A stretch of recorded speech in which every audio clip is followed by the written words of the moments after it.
สบายดีทุกคนพ่อกับแม่คอมคือเก่าทางส่องคอมมีลูกชาวนาเป็นแถวเด้อลูกหลานเด้อเป็นแถวแถวผู้เด็กน้อยอยู่แต่แถวผู้น้อยผู้ใหญ่อยู่แถวผู้ใหญ่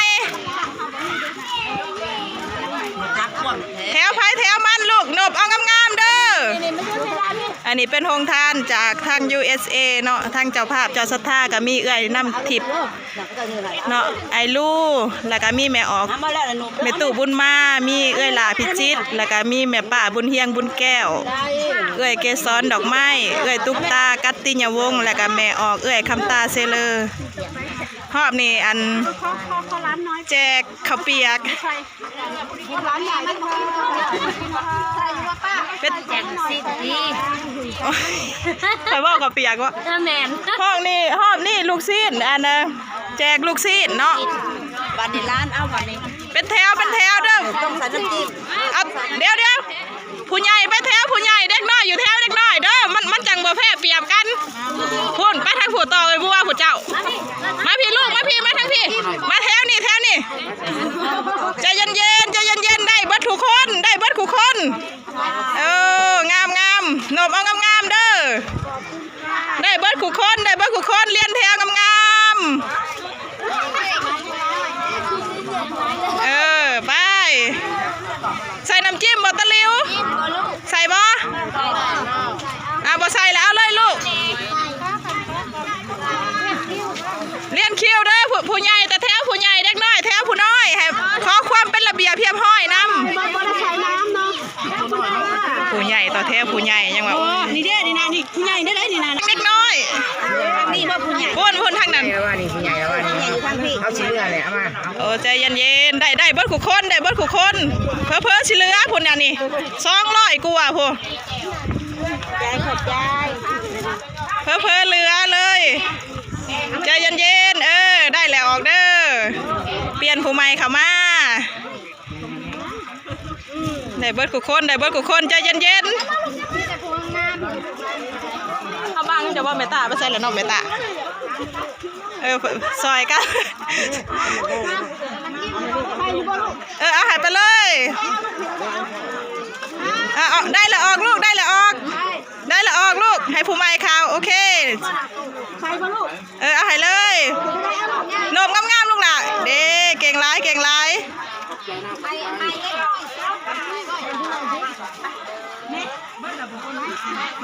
ได้เบิดคู่คนเหลือเฟือโอ้หนมงามแต่เจมนี่จังไรรอบต่อไปนี่ขนมเด้อกินลูกซีนแล้วมาเอาขนมบาดนี้หนมงามเก่งร้ายยังลายได้เบิดคู่คนบ่ต้องตกใจเด้อมื้อนี้นะได้เบิดคู่คน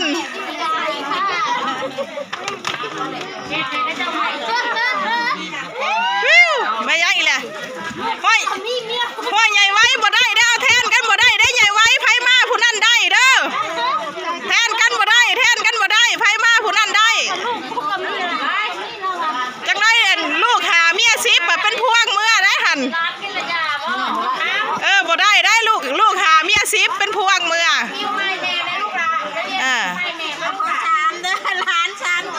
บ่ได้ลงมานำบ่เอาใช้ตะแกงได้แล้ว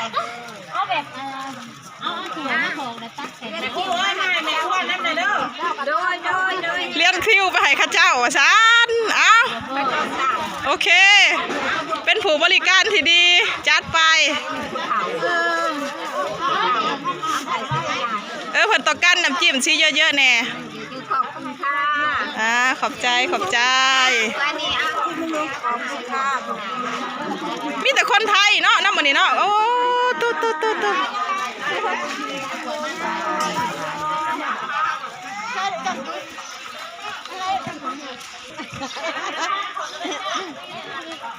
ทางงานทีมงานตัวแทนโครงทานของเกยอ้ายกับเขางานเลยเนาะใส่น้ำจิ้มอยู่ว่านั่นเนี่ยใส่ให้เลยโลด บ้านช่องคนขับใจเอาหน่อยทั้งมาน้ำจิ้ม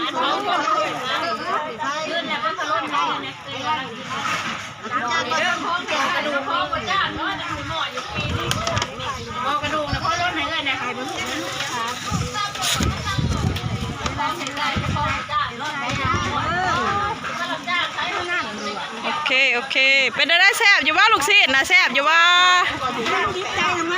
โอ้โดยขอให้ทุกคนที่ได้กินลูกศิษย์แจกนะมื้อนี้ให้มีความสุขความเจริญให้สุขภาพแข็งแรงเด้อ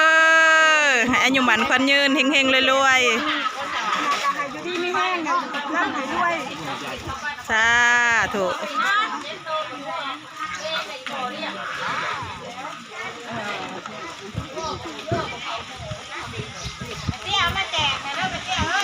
บ้านเมืองลาวก็พูดภาษาลาวดิอันแม่ขอถามเนี่ยเป็นจะยากตรงไหนเนาะข้าว่าลูกศิษย์เนี่ยทั้งไทยเพิ่นเอิ้นว่าแนวใดก็ลูกชิ้นเนี่ยลูกชิ้นอ๋อเสียงที่สั่นเขาเนาะโดยอันนี้ได้สตัวแดงๆนี่ได้สแม่ตัวแดงๆนี่อันทั้งล่างเอิ้นฮอนดอกฮอตดอกฮอตบ่ฮอตดอกอย่างนี้อ๋อฮอตดอกมันเป็นยาวโดยแมนแมนยาวเขาเรียกฮอตดอกโดยโอ้ลูกซีนโอเคนี่ยังเพิ่นได้ได้นี่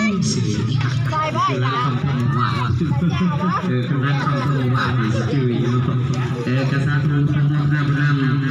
ต่อทางเจ้าภาพเจ้าสถาบันบ้านเรามาจากยูเซเอเราก็มีท่าครอบครัวพระป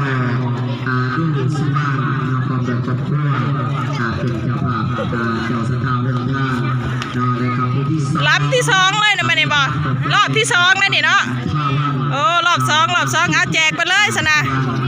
กินให้อิ่มแจกไปเลยรอบสองกินให้อิ่มหนมงามจริงๆเลยหนมงามจริงๆเลยผู้ที่สี่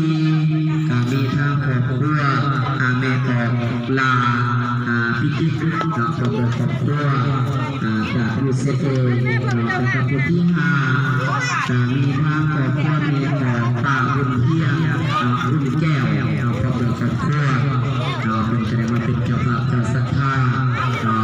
าเพิ่มท่านในงานดิบพิเศษ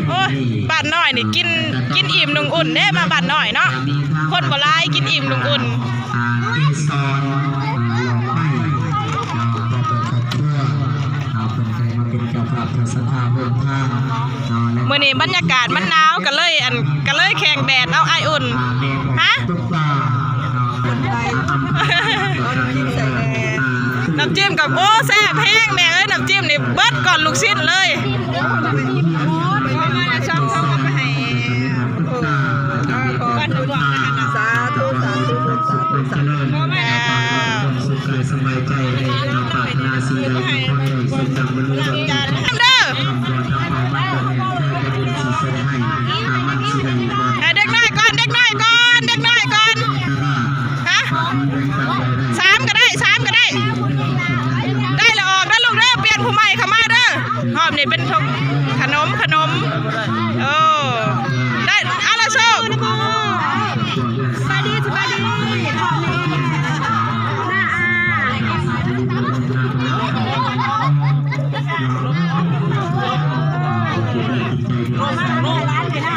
ขนม250ก้อน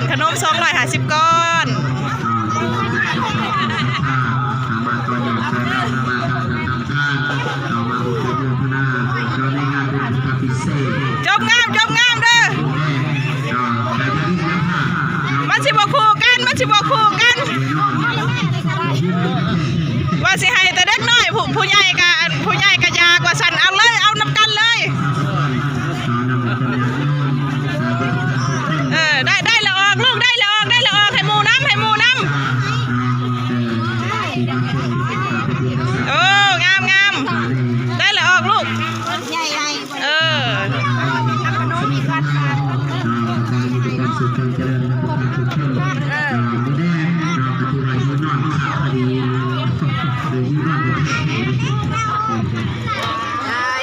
โดยท่านท่องเที่ยวใครมา กับพี่น้อง มันยังนะ